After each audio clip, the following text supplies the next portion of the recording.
Cockroach Janata party கரப்பான் பூச்சி கட்சி அப்படிங்கிறது பாஜகவிற்கு எதிரான கட்சி அப்படிங்கிற ஒற்றை நிலைப்பாட்டோடு இருக்கிறாங்களா அப்படிங்கிற மிகப்பெரிய ஒரு சந்தேகத்தை ஏற்படுத்துது. தொடர்ந்து காங்கிரஸாக இருக்கட்டும், அகிலேஷ் யாதவா இருக்கட்டும், உத்தவ் தாக்கரே போன்றவர்கள் ஒரு அதீதமாக காக்ரோச் ஜனதா பார்ட்டிக்கு ஆதரவு தெரிவிச்சிட்டு இருக்கிறது நம்மளால் பார்க்க முடியுது. ஸோ காக்ரோச் ஜனதா பார்ட்டியின் மீது ஒரு சந்தேகத்தை ஏற்படுத்துறாங்க. என்ன சந்தேகம் அப்படின்னா, அரவிந்த் கெஜ்ரிவாலுக்கு எப்படி அண்ணா ஹசாரேவோ அதே மாதிரி எதிர்கட்சிகளுக்கு காக்ரோச் ஜனதா பார்ட்டி உதவி செய்வதற்கான முயற்சிகள் எடுத்துட்டு இருக்காங்க அப்படிங்கிற ஒரு பார்வையை முன்வைக்கிறாங்க. இன்னொரு பக்கம் காக்ரோச் ஜனதா பார்ட்டியினுடைய தலைவராக இருக்கக்கூடியவர் என்ன சொல்றாரு அப்படின்னா, நாங்கள் தேர்தல் அரசியல் நுழைய போறது கிடையாது, மாணவர்களால் மாணவர்களுக்கே செய்யக்கூடிய ஒரு அரசியல் தான் காக்ரோச் ஜனதா பார்ட்டி செய்ய போறாங்க அப்படிங்கிற ஒரு முக்கியமான ஒரு ஸ்டேட்மெண்ட்டை கொடுக்குறாங்க. ஸோ 2029 தேர்தல் அப்படிங்கிறது காக்ரோச் ஜனதா பார்ட்டி என்ன மாதிரியான தாக்கத்தை ஏற்படுத்த போறாங்க, அவங்க ஓட்டை பிரிக்க போறாங்களா, இல்ல எதிரணிக்கு அதாவது எதிர்கட்சிகளுக்கு இளைஞர்களோட ஓட்டை கொண்டு வர போறாங்களா, இதை நோக்கி பயணிக்க போறாங்க காக்ரோச் ஜனதா பார்ட்டி. அது காங்கிரஸ் தலைமையிலான இந்தியா கூட்டணிக்கும் சரி, இல்ல மூன்றாவதாக அணி ஒரு உருவாச்சு அப்படின்னா அதற்கும் சரி,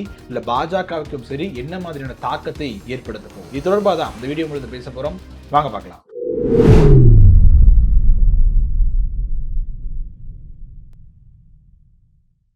வணக்கம் மக்களே, நான் உங்கள் மது, கோப்பாசையிலிருந்து. காக்ரோச் ஜனதா பார்ட்டி இளைஞர்களால உருவாக்கப்பட்ட ஒரு கட்சி. அதாவது இந்தியாவினுடைய தலைமை நீதிபதியாக இருந்தவர் ஒரு கருத்து சொல்றார். அதாவது இந்தியாவினுடைய இளைஞர்கள் காக்ரோச், அதாவது கரப்பான் பூச்சிகளை போல் இருக்கிறாங்க, அவங்க சமூக இடங்களில் தன்னோட கருத்துக்களை பதிவு நிறுத்திக்கிறாங்க, வேலைக்கு செல்றது அப்படிங்கிற மாதிரி ஒரு கருத்தை சொல்றாரு. அதன் தொடர்ச்சியாக சமூக வலைதளத்துல காக்ரோச் ஜனதா பார்ட்டி அப்படிங்கிறத அப்தித் ஜிப்கே அப்படிங்கிற ஒருத்தர் தொடங்குறாரு. அதற்கு ஃபாலோவர்ஸ் அப்படிங்கிறது ரொம்ப அதிகமாகுது. 20 மில்லியனுக்கும் அதிகமான ஃபாலோவர்ஸ் அப்படிங்கிறது இருக்கிறத நம்மால் பார்க்க முடியுது. ஸோ இந்தியாவினுடைய மிகப்பெரிய தேசிய கட்சியான பாஜகவை விட 2 மடங்கு அதிகமான ஃபாலோவர்ஸ் இந்த ஜனதா பார்ட்டிக்கு இருக்கிறாங்க. இதனுடைய முதல் போராட்டத்தை ஜூன் 6ஆம் தேதி ஜந்தன் மந்தர்ல நடத்துறாங்க. எதற்காக நடத்துறாங்க அப்படின்னா, கல்வி அமைச்சராக இருக்கக்கூடிய இவர் பதவி விலக வேண்டும் அப்படின்னும், எதற்காக பதவி விலகணும்னா நீட் தேர்வு விடைத்தாள் லீக் ஆனது தொடர்பாகவும், பின்னப்பிற கியூட்டாக தேர்தல் இருக்கட்டும், சிபிஎஸ்இ வினாத்தாள் பிரச்சனையாக இருக்கட்டும், இது போன்ற பிரச்சனைகளுக்கெல்லாம் பொறுப்பேற்றுக்கிட்டு ஒரு பதவி விலக வேண்டும் அப்படிங்கிற நோக்கத்தாக வச்சு என்ன பண்றாங்க அப்படின்னா களத்துல இறங்குறாங்க அப்படின்னு பார்க்க முடியுது. அவங்க தொடக்கத்திலே ஒரு கருத்தை முன்வைக்கிறாங்க. என்ன அப்படின்னா, நாங்கள் அரசியல் இயக்கமாக, அதாவது தேர்தல் அரசியல் நாங்கள் பங்கு பெற போறது இல்லை, மாணவர்களாக மாணவர்களுக்கே செய்யக்கூடிய ஒரு பாலிடிக்ஸ் நாங்கள் பண்ண போறோம் அப்படிங்கிற ஒரு அழுத்தத்தை கொடுக்குறாங்க. இது வேற எங்கே பார்த்த மாதிரி இருக்கு, இதுக்கு முன்னாடி இதே ஒரு விஷயத்தை இன்னொரு பண்ணிருக்காங்களே என்ன அப்படின்னு பார்த்தோம்னா, அப்பதான் அண்ணா ஹசாரேவோட இந்த காக்ரோச் ஜனதா பார்ட்டியை ஒப்பிட்டு பேசுறாங்க. அண்ணா ஹசாரே என்ன பண்ணார் அப்படின்னா, காங்கிரஸுக்கு எதிராக ஒரு ஊழல் அப்படிங்கிற ஒரு கான்செப்டை பத்தி பேசுறாரு.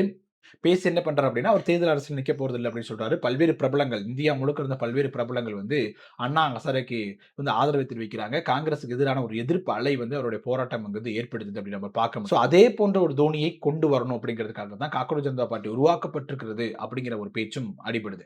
ஏன் இப்படி சொல்றாங்க அப்படின்னா, காக்ரோச் ஜனதா பார்ட்டியினுடைய செயல்பாடுகள் அப்படியாகத்தான் இருக்குது. ஒட்டுமொத்த எதிர்க்கட்சிகளும் காக்ரோச் ஜனதா பார்ட்டியை தங்களுக்கான கட்சியாக, தங்களுக்கு வாக்கு வங்கியாக பார்க்க தொடங்கி இருக்கிறாங்க அப்படின்னும், அதோட தொடர்ச்சியாக தான் காங்கிரஸாக இருக்கட்டும், கம்யூனிஸ்டுகளாக இருக்கட்டும், தேஜஸ்வி யாதவராக இருக்கட்டும், அகிலேஷ் யாதவா இருக்கட்டும், உத்தவ் தாக்கரே அப்படின்னு இத்தனை பேரும் என்ன பண்றாங்க, காக்ரோச் ஜனதா பார்ட்டிக்கு சப்போர்ட் பண்றாங்க.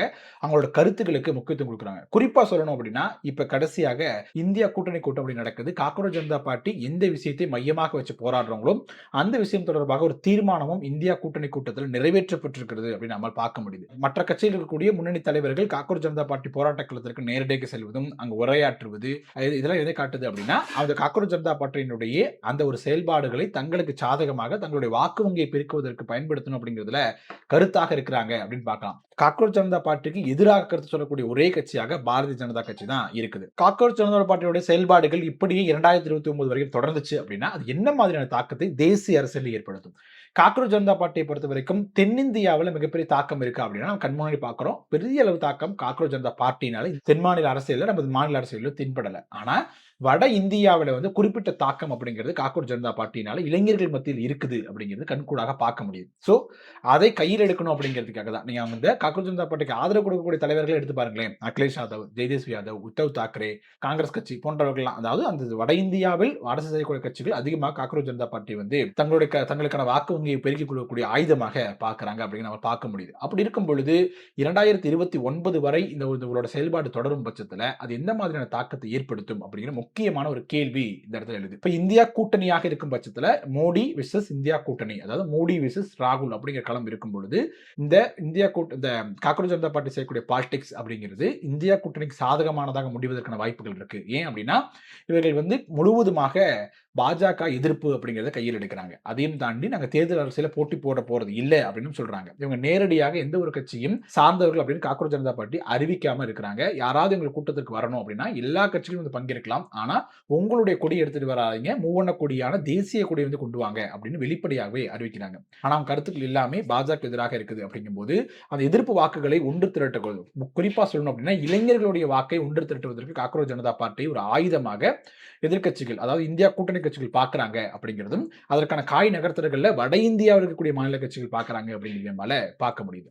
இன்னொரு பக்கம் காக்ரோச் ஜனதா பார்ட்டி வைக்கக்கூடிய மிக முக்கியமான குற்றச்சாட்டு அப்படிங்கிறது கல்வி சார்ந்து ஒரு விஷயத்தை மட்டும் கையில் எடுக்கிறாங்க அப்படிங்கிறது தான். அதாவது கல்வி அமைச்சராக இருக்கக்கூடிய பதவி விலக வேண்டும் அப்படிங்கிற ஒரே நோக்கத்திற்காக பல்வேறு இடங்களில் போராட்டம் நடத்துறீங்க. ஆனா அதையும் தாண்டி பல்வேறு விஷயங்கள் இருக்குது.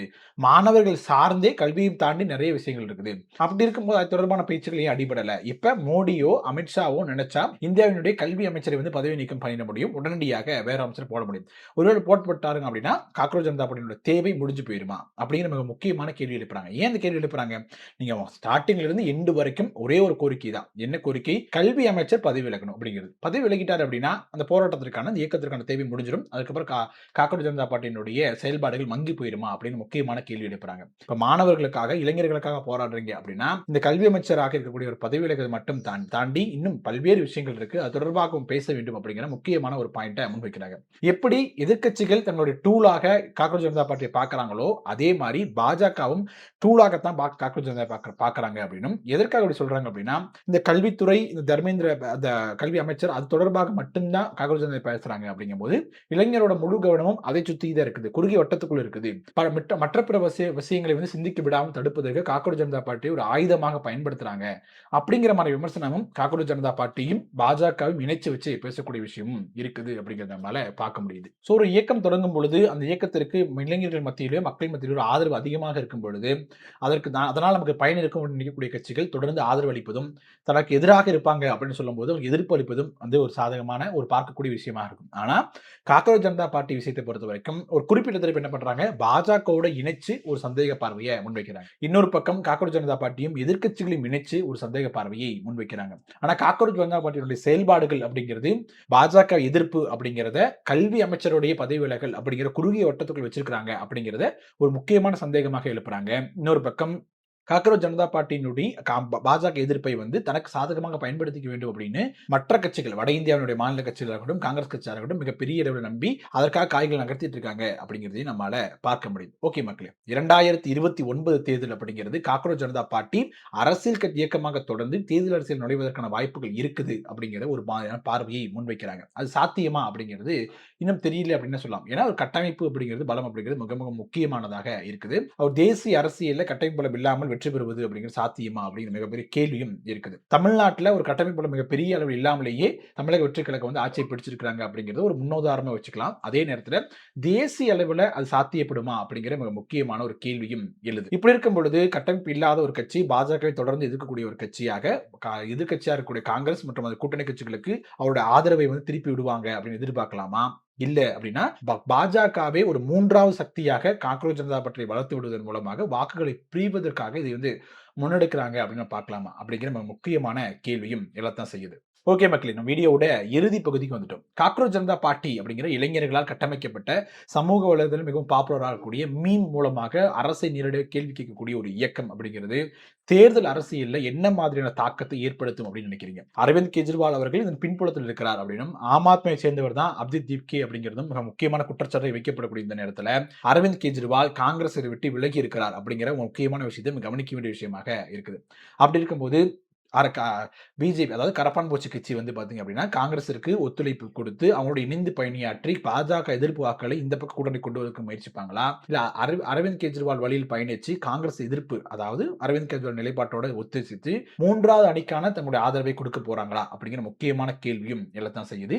பாஜக எதிர்ப்பு அப்படிங்கிறது தான் சிஜேபியினுடைய அதாவது காக்ரோச் ஜனதா பார்ட்டியினுடைய உண்மையான நோக்கம் அப்படின்னு நினைக்கிறீங்களா? இல்ல பல்வேறு தரப்பு சொல்லக்கூடிய குற்றச்சாட்டின் அடிப்படையில் சிஜேபியும் பிஜேபியினுடைய பி டீம் தான் அப்படின்னு நினைக்கிறீங்களா? உங்களோட கருத்துக்கள் என்ன அப்படிங்கிறத கமெண்ட் செக்ஷன்ல சொல்லுங்க. வீடியோ பிடிச்சிருந்துச்சு அப்படின்னா லைக் பண்ணுங்க, ஷேர் பண்ணுங்க, கோபாஸ் யூடியூப் சேனலை சப்ஸ்கிரைப் பண்ணிக்கோங்க. தொடர்ந்து பேசுவோம். நன்றி.